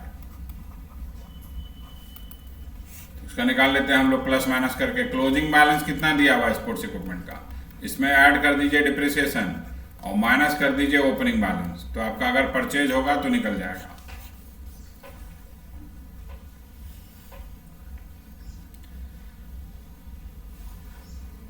$26,000 क्लोजिंग है, ओपनिंग 20,000 है और डिप्रिसिएशन है 2,000। 26,000 प्लस 2,000 और माइनस क्लोजिंग बैलेंस 20,000, यानी 8,000 का परचेज हो गया नया। स्पोर्ट्स इक्विपमेंट 8,000 नया परचेज किए। तो अब ये आप लिख दीजिए पेमेंट साइड में, purchase of sports equipment. Stationery में तो ओपनिंग एडवांस ना है। एक मिनट देखते हैं। अच्छा, प्रीपेड स्टेशनरी था ना, वो प्रीपेड था, हम ध्यान नहीं दिए। सॉरी, ठीक बोली, हम ऑटो स्टैंडिंग है मान के उसका एडजस्टमेंट कर दिए। तो प्रीपेड क्या होगा? ओपनिंग वाला minus, opening prepaid minus, less होगा यहाँ से, लेस ओपनिंग प्रीपेड 500, यानी 14,500 रुपया आएगा इसमें।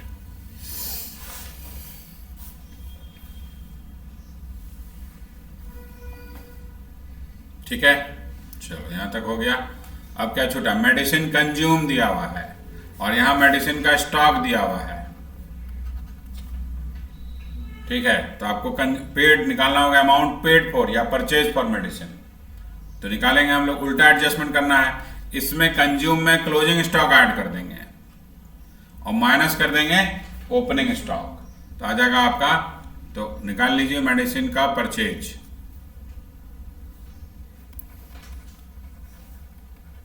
Medicine purchase. कंज्यूम जो दिया है लिख देते हैं, कंज्यूम कितना दिया हुआ है? 17,000 और स्टॉक कितना है? 3,000 closing, 2,000 opening, 17,000 plus closing stock 3,000 minus opening stock 2,000, तो 17, 3, 20 और 2 18,000, ठीक है।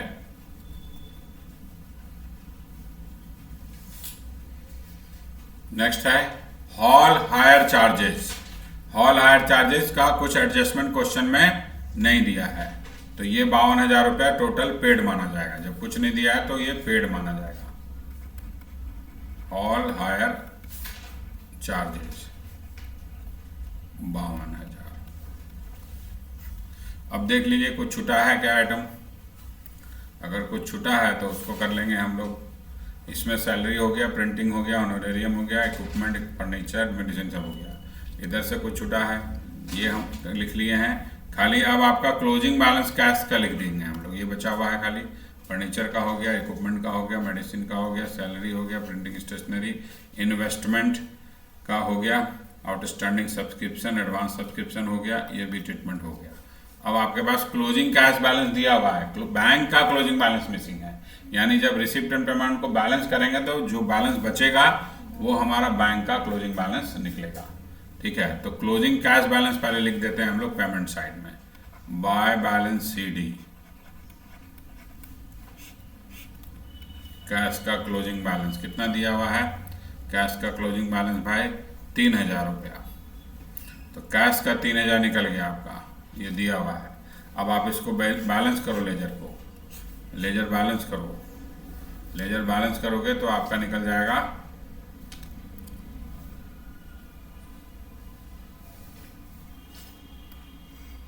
ठीक है, बैंक का क्लोजिंग बैलेंस। तो हम जब भी क्वेश्चन बनाएंगे रिसिप्ट एंड पेमेंट का इसी तरह बनाएंगे, सिंपल है। ठीक है, एडजस्टमेंट सारा रिवर्स कर रहे हैं, ये ध्यान रखना। और रिसिप्ट एंड पेमेंट में हम किसी भी ईयर का रिसिप्ट लिख देते हैं। ये हमको मतलब नहीं है कि हाँ किसी भी ईयर का मतलब उस साल में जो भी रिसिप्ट हुआ, किसी भी ईयर से रिलेटेड हो आइटम, जो भी करंट ईयर में रिसीव हो रहा है सब लिखना है।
कितना निकला क्लोजिंग बैंक बैलेंस?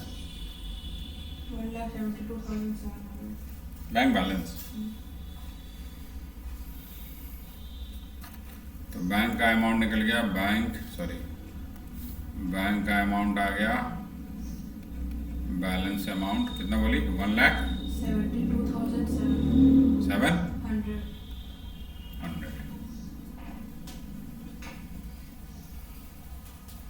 तो समझ में आया बात कि हम क्या कर रहे हैं उल्टा में? मतलब जब हमको इनकम एंड एक्सपेंडिचर अकाउंट से रिसिप्ट एंड पेमेंट अकाउंट बनना है, ठीक है, तो इसी तरह बनाना है आपको। और क्या, इसी तरह आपको बनाना है। कभी कभी क्वेश्चन में इस तरह से लिखेगा, देखो क्वेश्चन टू क्वेश्चन थोड़ा ध्यान रखना पड़ता है। ये दे दिया इनकम एंड एक्सपेंडिचर अकाउंट, ये मान लेते हैं कि एग्जांपल सैलरी से ही दे देते हैं। चलो सैलरी लिखा हमारा, ये सपोज है 2022 का, ठीक है, 2022 का इनकम एंड एक्सपेंडिचर। तो सैलरी में अमाउंट लिख दिया इस तरह से, कहाँ गया पेन, हाँ,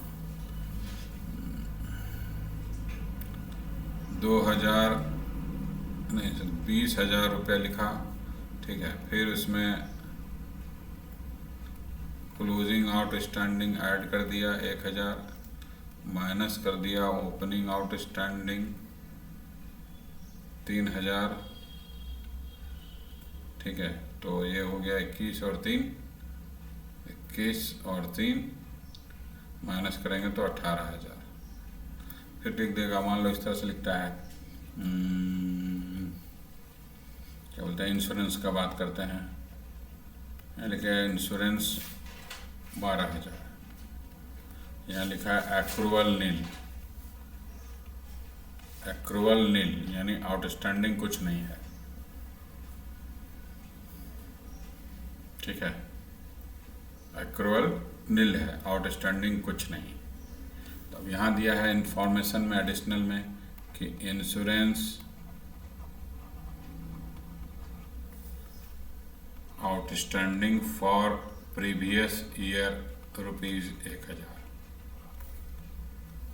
यहाँ एक्रूअल नील का लिखने का मतलब करंट ईयर का आउटस्टैंडिंग नहीं है इसका, ठीक है। 12,000 उसका टोटल खर्चा था, उसमें पूरा का पूरा करंट ईयर का वो पे कर दिया, ठीक है। करंट ईयर में कोई आउटस्टैंडिंग नहीं।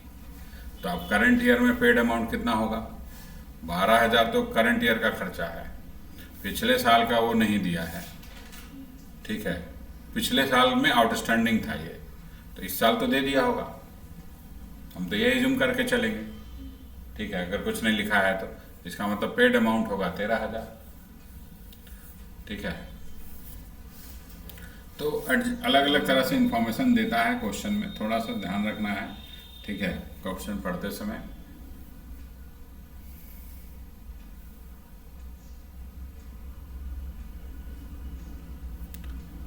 यहाँ मान लो दिया है profit on sale of equipment,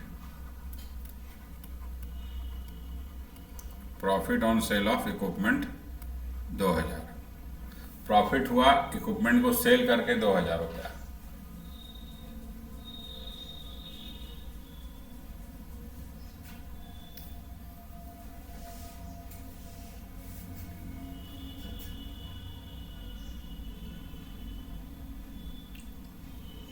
तो इक्विपमेंट को अगर सेल करके हमको प्रॉफिट हो रहा है 2,000, तो हम क्या करेंगे,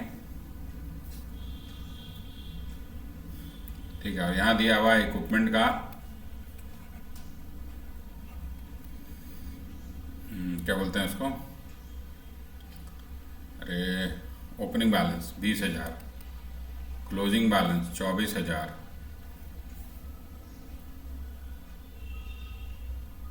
ठीक है। इधर दिया है डिप्रिसिएशन ऑन इक्विपमेंट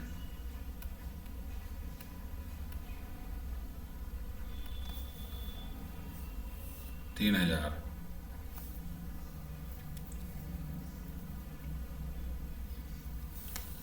ठीक है। और हिंट यहाँ दिया है कि old equipment sold during the year, जो ओल्ड इक्विपमेंट है वो उसने सेल कर दिया ड्यूरिंग द ईयर में।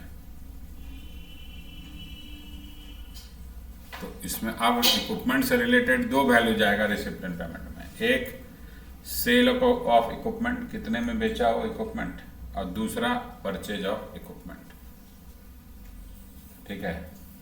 तो यहाँ लिखा है ओल्ड इक्विपमेंट सोल्ड, तो ओल्ड तो यही वाला है, ये ओपनिंग अगर है और ये अगर क्लोजिंग है, तो यानी यही 20,000 वाला इक्विपमेंट वो बेच दिया, बेचा तो उसको 2,000 का प्रॉफिट हुआ, यानी बेचा कितने में, सेल कितने में किया। अगर 20,000 वाले को वो बेचा और 2,000 प्रॉफिट भी हो गया, तो सेल कितने में किया, सेल कितने में किया,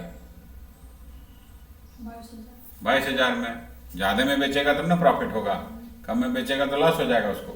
तो 20,000 प्लस 2,000 कर दिए, तो 22,000 आपका सेल वैल्यू निकल गया। तो हम रिसिप्ट में लिख देंगे कि सेल ऑफ इक्विपमेंट 22,000। अब परचेज देखना होगा, भाई ये तो बिक गया, ये हमारे पास क्लोजिंग में गया ही नहीं, ये तो हम सेल कर दिए। तो क्लोजिंग में अब दिखा रहा है 24,000 का, और डिप्रिसिएशन दिखा रहा है 3,000। तो परचेज कितना किया, परचेज भी किया होगा ना ड्यूरिंग द ईयर में, तब ना ये 24,000 का दिखा रहा है। और हम अभी आपको बोले कि जब भी इस तरह से वैल्यू दिया रहेगा तो ये मान के चलना है कि आफ्टर डिप्रिसिएशन है ये, ठीक है। तो आपका परचेज कितना हुआ, 24,000 डिप्रिसिएशन लगने के बाद का वैल्यू है, और डिप्रिसिएशन कितना लगा? 3,000। यानी परचेज कितने में किए थे नया इक्विपमेंट हम? 27,000 में। 24,000 तो उसका डिप्रिसिएटेड वैल्यू है, 3,000 हम डिप्रिसिएशन लगाए, यानी 27,000 में खरीदे होंगे।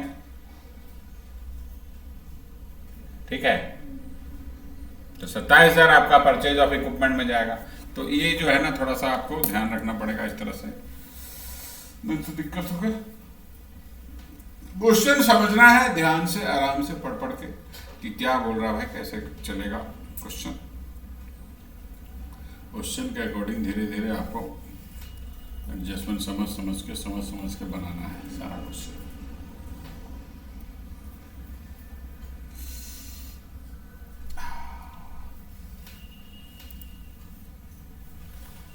ठीक है,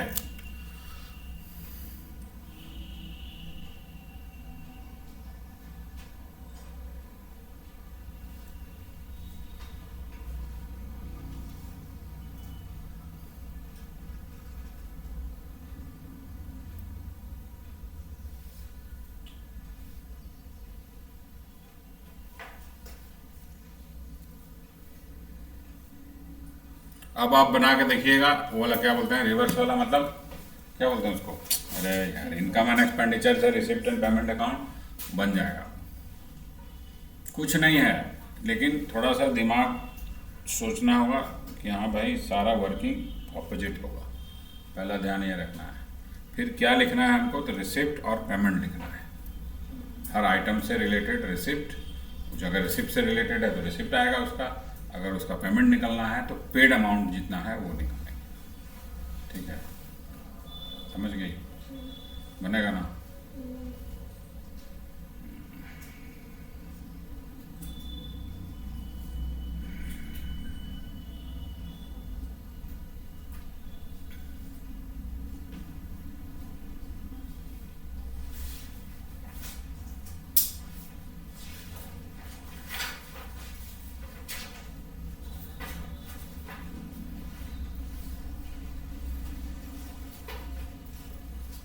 और फिर परसों हम जो है ना, आपका जो है ऑनलाइन क्लास लेंगे। परसों इंस्टीट्यूट बंद रहेगा। हाँ? ये बात हॉलीडे का होता है।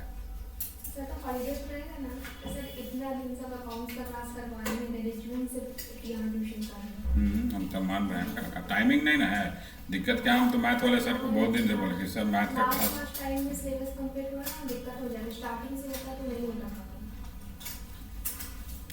लास्ट, और इससे मतलब नहीं है। ठीक है ना, तुम्हारा सिलेबस तो हम तो तुमको बोल दिए कि 15 तारीख 20 तारीख तक खत्म हो जाएगा सब। छोटा छोटा चैप्टर बचा हुआ, एक दिन का चैप्टर। हाँ, तो प्रैक्टिस करो ना, प्रैक्टिस तो करना ही पड़ेगा। प्रैक्टिस जो है, प्रैक्टिस तो करना ही पड़ेगा। प्रैक्टिस नहीं करोगे तो कैसे चलेगा? बिना प्रैक्टिस का तो हो ही नहीं। प्रैक्टिस तो पूरा रहेगा। हाँ, तो प्रैक्टिस करते जाओ ना तुम साथ साथ।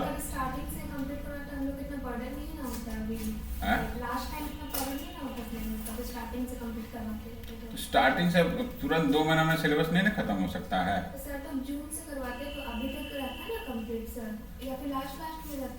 हाँ, तो वही बोल रहे हैं ना। तो तुम्हारा जो है ना सिलेबस लेट नहीं हुआ है, ज़्यादा लेट नहीं है। ऐसा नहीं कि हम 4 महीना लेट चल रहे हैं, ऐसा नहीं है। ठीक है,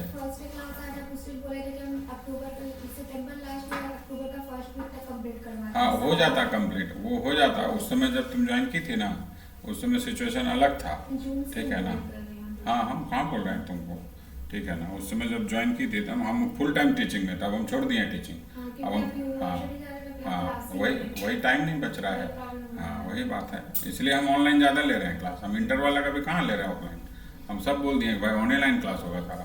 ऑनलाइन ना नहीं समझ में आता। ऑनलाइन बस आधा घंटा 1 घंटा क्लास में ठीक, उससे ज़्यादा कोई ऑनलाइन नहीं है। वो ठीक तुम बोल रही है, लेकिन आजकल बच्चा आना भी नहीं चाहता है ना। हम तुमको सामने दिखा रहे हैं। ठीक है, यहाँ बगल में रहता है फिर भी नहीं आना चाहता। वो कहना मुश्किल है, वो अलग बात है। वो कहना कैसे हम बोलेंगे ऑनलाइन वाला नहीं पढ़ रहा है, हम कैसे बोल सकते हैं जब उसको वही सुविधा लग रहा है कि नहीं हम ऑनलाइन में ही पढ़ना। नहीं, ये कहना गलत है। आज के ज़माने में ऑनलाइन में ज़्यादा स्टूडेंट तुमको मिलेगा, ऑफलाइन में बच्चे नहीं आना चाहता है। आज के एज में बच्चा आना ही नहीं चाहता है ऑफलाइन क्लासरूम में, ठीक है ना। किसी को ऑनलाइन करना वो अलग मैटर है, लेकिन तुम जैसे बोल रही है ना कि आप यहाँ हजारीबाग में देख लो, हजारीबाग मैक्सिमम स्टूडेंट जो CSE में कर रहा है सब ऑनलाइन क्लास लेता है, ठीक है। ऐसा नहीं कि वो कलकत्ता जाके नहीं पढ़ सकता है, ठीक है, या बॉम्बे जाके नहीं पढ़ सकता है, लेकिन नहीं जाएगा, बोलता नहीं घर में ही बैठ के पढ़ेंगे। तो मैक्सिमम स्टूडेंट, तुम जाएगी ना एग्जाम देने अभी सेंटर में, पूछना, मैक्सिमम स्टूडेंट ऑनलाइन है। तो आज के एज में सबको ऑनलाइन शूट कर रहा है, प्रोफेशनल कोर्स में खास करके, ठीक है ना। एकेडमिक में नहीं आना चाहे, सर के पास पहले यहाँ 200 बच्चा बैठा रहता था यहाँ BCom में और ICOM में, वो भी नहीं आना चाहता, आप बोलता नहीं सर ऑनलाइन पढ़ लेंगे। तो ऑनलाइन ही चल रहा है सिस्टम, इसलिए हम भी ऑनलाइन पे ही जब से पिच कर देंगे, क्योंकि जब बच्चा मान लो तुम्हारे सामने 4 बच्चा है, 2 बच्चा नहीं आना चाहता है, तो फिर 2 बच्चा के लिए कौन मैटर हेडेक लेगा। इससे अच्छा हम ऑनलाइन चलेंगे अब सिस्टम। अब तुम्हें इंटर में क्या करेगी, तुमको अगर कलकत्ता जाएगी तब तो ठीक है, कलकत्ता दिल्ली बॉम्बे जहाँ भी जाना होगा तुमको, नहीं जाएगी तो तुम ऑनलाइन लेना होगा। मेरी फ्रेंड लोग जहाँ पे करती है ना, वो लोग CMA CS का ठंडा जॉब का, वो लोग हमसे भी लेट स्टार्ट की, जुलाई में स्टार्ट की, तो उन लोग का अक्टूबर का फर्स्ट वीक तो सारा सिलेबस कंप्लीट है, रिवीजन चल रहा है। ठीक है, अच्छा बात है। सारा ऑफलाइन, और इन लोग को इंग्लिश GCK सब कंप्लीट करवाए थे क्लास में। कराया गया होगा। लगता है स्टार्टिंग से टाइम लेता था, क्लास सुबह स्टार्ट टाइम लगता था, लेकिन कंप्लीट है सिलेबस, सब रिवीजन चल रहा होगा पूरा कंप्लीट। नहीं चलता होगा, हम काम कर रहे हैं। पूरा कंप्लीट, और लोग इंग्लिश का सारा चीज का क्लास दिया हुआ है, सब ऑफलाइन, एक भी ऑनलाइन। तो झंडा चौक में कहाँ पे चलता है? सर बोले नहीं, बोला पूरी ठंडा चौक में करते हैं। एक मेरी फ्रेंड है वो CMA का करता है, 2 CS का करता है। कर रही होगी, हम नहीं बोलना, नहीं कर रहा है। बहुत जगह पढ़ाने वाला भी, कुमारटोली में भी एक खोला है, वो भी पढ़ा रहा है। कुमारटोली में क्या नाम है उसका, क्या नाम रखा है इंस्टीट्यूट का, आउटराइट क्लासेज ऐसे ही कुछ है, ठीक है ना। तो